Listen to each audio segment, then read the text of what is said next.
Well, I don't know that I could tell you everything about Randal Knives, but I can tell you that I have a great love for them and been collecting them about 15 years.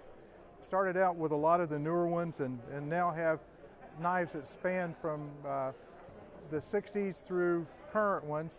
And I find the more I learn that the older ones are kind of intriguing and really kind of neat and well made. For example, this one is from the early 70s, about 1972, and you can see just from looking at it the great condition it's in.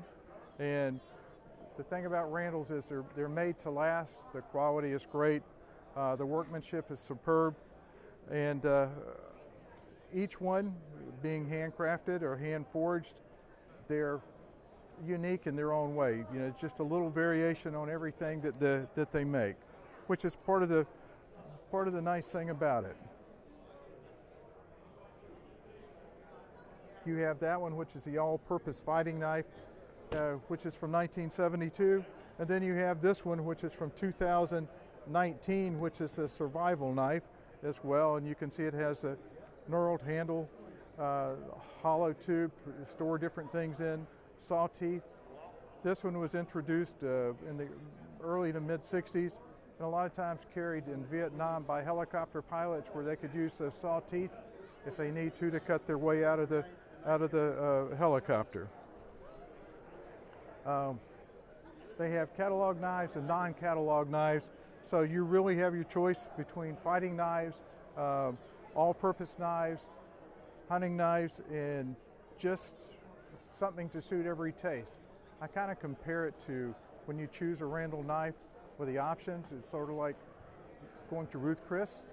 Everything is a la carte, so you can pick out your sides or your options for the knife and build it to your specifications, which is a really neat thing about it. So you can pretty much build it how you want it. Or you can take the basic knife, which is like the one I showed you originally, that comes with a stack leather and the nut cap. But other than that, the sky's the limit for what you can do with them. And for me, it's a love. It's always chasing down that next knife that I never had, and trying to find that uniqueness, that one that's the one in a million. One I picked up a few minutes ago is from a shop here, or a sporting goods store here locally, from Andy Thornall. This is about I think it's right about 1984, 1985, and you can see the condition is superb. He had 3 specials made for his store. This is number 2. I've had number 1 and number 3, and had an opportunity to pick this one up. The stag is gorgeous.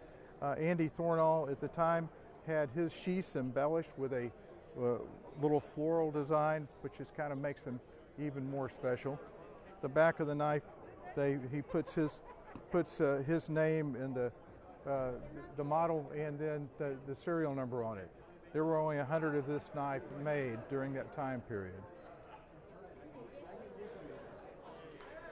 So, what is your favorite Randal?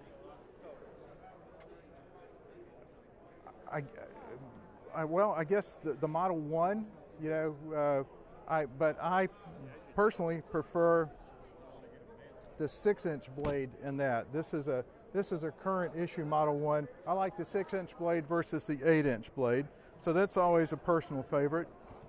You like the leather handle? I actually like Stag better.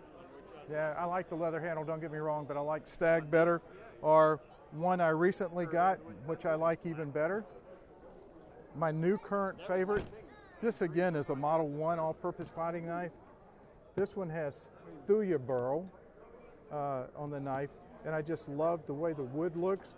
This one has a model, a crow's beak butt cap on it, and brass, and then that one has saw teeth. But that's probably my most favorite size knife is the Model 1, and getting it different variations on it. Air Force had these. And are they all carbon steel? No, you can get carbon steel, which is 01 Swedish tool steel, or you can get stainless steel, which is 440B. Everything comes with a sheath, as you see, and sometimes you can do an optioning. Yeah, you can option to get a black sheath, which is an upcharge because it is an option, or you can get a left-handed sheath if you need a left-handed sheath. So you have certain things available to you as far as even sheaths go to accommodate the person that's going to carry the knife or use the knife. Do they have any handles with non-natural material? They do. They have micarta. This one is micarta. This is actually customer supplied micarta, but this is a brown micarta. Most of the fighting knives in the case here have micarta handles. So yes, you can get other non-natural too, or you can supply, the only exotic that they do right now is fossilized walrus ivory that you can supply, but it has to be approved by the shop before you send it in to have it put on the knife. So could you give them hand material and have them make a custom knife? They'll have to look at it and approve it, but yes, you can. You know, woods or other even other micartas, non-natural material. Okay. Well, I hate to ruin the wonderful demonstration, but I just got a question. Do you run into a lot of counterfeits? Like I said, I've been doing it for about 15 years. I've had one. Yeah. I'm not telling you that they aren't out there, but usually they're pretty obvious. Yeah, so you can tell. Kind of sloppy. Kind of sloppy. Yeah. The one I had was a really good one, and you know, but the shop verified that it was a counterfeit knife. And what's the oldest one you have? This one from 1972. I have a couple others in here. Oh, I'm sorry. Oldest one I have is from between 63 and 65.